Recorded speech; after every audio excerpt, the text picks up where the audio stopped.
The 25 billion is the financing that we provide through our lending. So that's at the availability of the governments that implement the projects.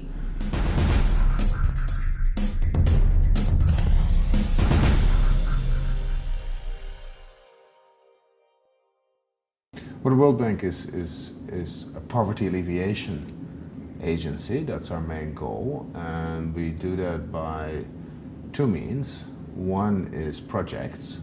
So we finance projects. It's not our projects, these are government projects all around the world focused towards poverty alleviation. And the second is through advice to governments on how to make better policies for the poor.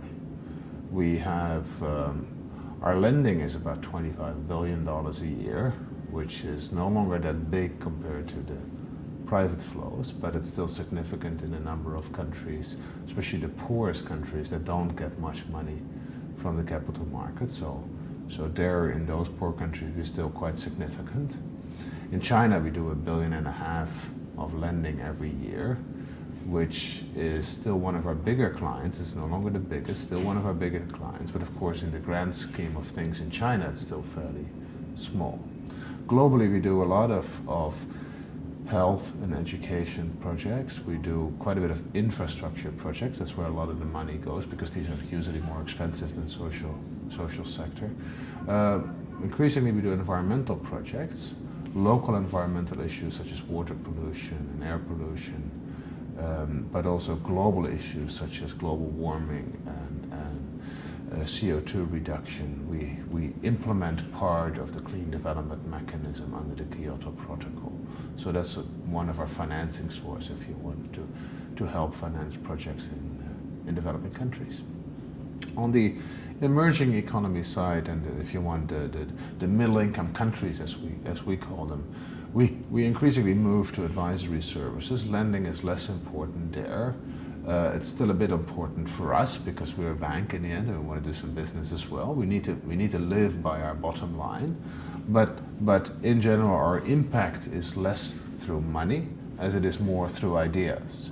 Even though some of these ideas are really wrapped together with the projects that we do. So building new institutions, say a new social safety net in Brazil, or a health card system in Nigeria, or to give a couple of examples, there's still new ideas that we help implement through financing alone. In China, in general, for quite a long time, we found that by and large the private sector could finance a lot of infrastructure, notably power generation or other things. But in China we continue to finance it, in part because China was quite different. It started with had a very different type of reform program. But in the past, when in most other countries had already moved out, we were still financing in China. So we were quite flexible there. But there are certain things, and the ideology also changes, if you want, or the thinking also changes.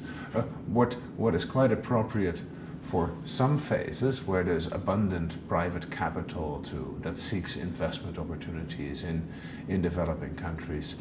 That's very different from situations where there's a drought of private investment flowing into developing countries, and we've seen them all over the last 25 years.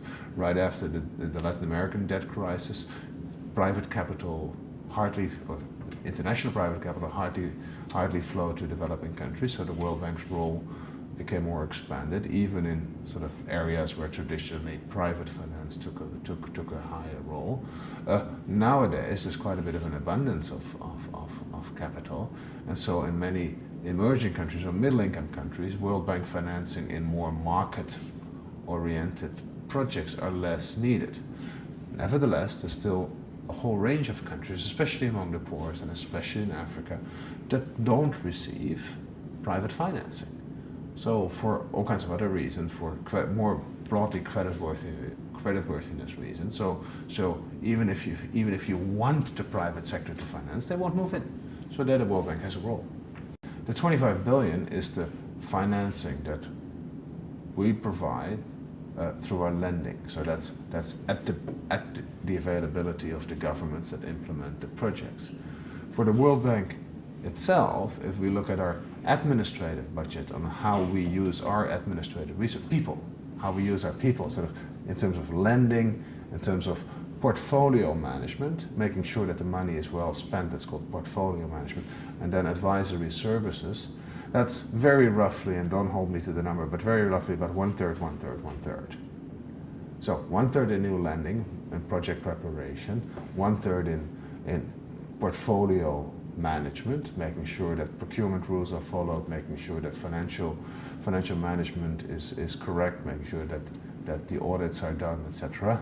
And then advisory services and studies and advisory services for government, about 1/3. That's at least how the China program broadly looks.